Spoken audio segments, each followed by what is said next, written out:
की राजसु यज्ञ। पांडवों ने कहा कन्हैया हमें अब राजसु यज्ञ करना है। कन्हैया कहते हैं कि राजसु यज्ञ करिए, लेकिन राजसु यज्ञ करने का विधान पता है? राजसु यज्ञ कब किया जाता है?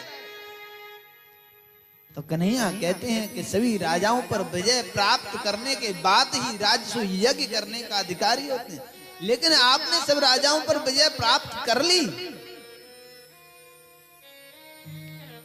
पांडव कहते हैं सब राजाओं पर विजय प्राप्त कर ली, लेकिन एक रह गए जिसका नाम है जरासंध। जरासंध नाम के राजा रह गए जिस पर विजय प्राप्त नहीं कर पाई। बोले अच्छा तो यज्ञ कैसे करोगे? पहले विजय प्राप्त करके आइए, तब राजसु यज्ञ करने के अधिकारी होंगे। तब पांडवों ने कहा कि जरासंध से कैसे विजय प्राप्त करें? जरासंध बहुत बड़ा बलशाली है। अच्छा कोई बात नहीं, चलो। तब कन्हैया और अर्जुन और भीम तीनों भेष बदल करके, ब्राह्मण का वेश धारण करके जरासंध के पास जाते हैं। जरासंध से जाकर कहते हैं कि हमें कुछ दान दे दीजिए। दान दक्षिणा मांगी है। क्यों? क्योंकि जरासंध ब्राह्मणों को दान करना प्रारंभ कर दिया था। बहुत दान करता था। कोई भी ब्राह्मण उसके दरवाजे में पहुंच जाए, इच्छानुसार दान करता था। जो मांगेंगे वही दान कर देता था। क्यों? अब जो है ब्राह्मण के रूप में अर्जुन, कृष्ण, भीम तीनों पहुंचे तो कन्हैया कहते हैं कि जरासंध हमें कुछ दान दक्षिणा नहीं दोगे? जरासंध ने कहा मांग लो, आपको क्या चाहिए मांग लो, जो मांगोगे वही प्रदान कर दूंगा। कन्हैया ने कहा दोगे? जरासंध कहते देंगे। कन्हैया कहते दोगे? बोले देंगे देंगे। दरवाजा भरवा लियो, पहले ही दरवाजा भरवा लिया। तब भगवान ने कहा जरासंध हमें देना है तो हमें युद्ध दीजिए।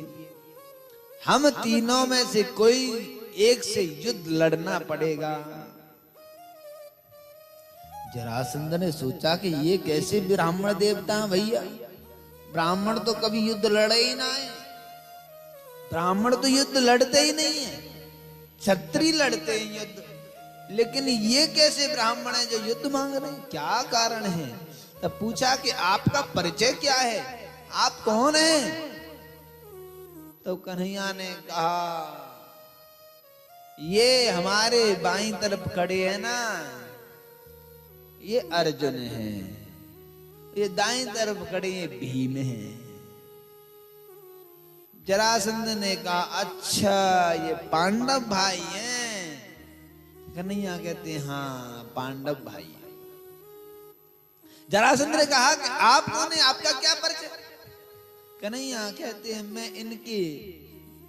मैं इनके मामा को लड़का हूं, मामा को छोरा हूं। ये मेरी बुआ के छोरा है। मतलब मामा के लड़का कौन? नाम तो कुछ होएगा। तो कन्हैया कहते मैं आपका पुराना शत्रु। जरासंध की हवा निकल गई, भैया मेरा पुराना शत्रु कौन आ गया भैया। अब तो जरासंध सोच में पड़ गए कौन है मेरा पुराना शत्रु। जरासंध कहता है मेरा पुराना शत्रु कोई है ही नहीं, कौन है बताओ तो सही। तब कहा मेरा नाम है कृष्ण। जैसे ही कृष्ण कहा जरासंध की तो हवा पूरी निकल गई। जरासंध ने सोचा 17 बार तो पहले ही यहां से हार चुका हूं, 18वीं बार में बड़ी मुश्किल से 10,000 ब्राह्मण ने जाप करवे के ताई बिठाल के आयो, जब तो विजय मिल पाई। तो अब की बार जो कन्हैया से युद्ध लड़ना प्रारंभ करूंगो तो मेरी एक एक नस ढीली कर देगो और विजय हुई बारी नहीं। या सुन कन्हैया को फेल कर दियो। जरासंध ने कहा तुम तो रण छोड़ हो, तुम जैसे भगोड़ाओं से हम युद्ध नहीं लड़ते हैं। तुम भगोड़ा और रण छोड़ के भाग जाते हो, इसलिए तुम्हारे से हम युद्ध नहीं लड़ेंगे। तुम्हारा कोई भरोसा नहीं, कब भाग जाओ। बोला अच्छा कोई बात नहीं। कन्हैया कहते मुझे फेल कर दिया कोई बात नहीं, लेकिन दोनों में से तो देख लो। तब जरासंध ने कहा, युद्धम नो देहि राजेंद्र मुदंदसु यदि मन्यसे। अर्थात अयम तो वयसातुल्यो नासत्तो नवे समः, अर्थात मेरे समान युद्ध बलशाली कोई है ही नहीं है। हाँ? तब कहा कि अर्जुनो न भवेद योद्धा, अर्थात अर्जुन मेरे योद्धा के बराबर नहीं है, मेरे बल के बराबर अर्जुन का बल नहीं है, अर्जुन योद्धा नहीं है। हाँ देखो कितना अच्छा युद्ध हो रहा है। अगर कोई आज कोई पहलवान होवे तो अपने से कमजोर व्यक्ति को जल्दी पकड़े, लेकिन यहाँ जरासंध कह रहे हैं कि अर्जुन मेरे से कमजोर है, इसलिए मैं इससे युद्ध नहीं लड़ूंगा। तो क्या कहा, भीम तुल्य बलो ममः, अर्थात भीम मेरे बराबरी का कुछ है, इसलिए मैं भीम से युद्ध लड़ सकता हूं। भीम ने सोचा कि हमारे कन्हैया भी फैल, हमारे बड़े भैया अर्जुन भी फैल है, हम ही पास गए हैं तो हम ही बहुत बड़े बलशाली हैं। अब अर्जुन से युद्ध होता है जरासंध का। युद्ध होते होते भीम की एक एक नस को ढीला कर दिया जरासंध ने, भीम की एक एक नस को ढीला कर दिया। भीम कहते, कन्हैया अब हम युद्ध लड़ने वाले ना हैं, हम तो यहां से भागने वाले हैं।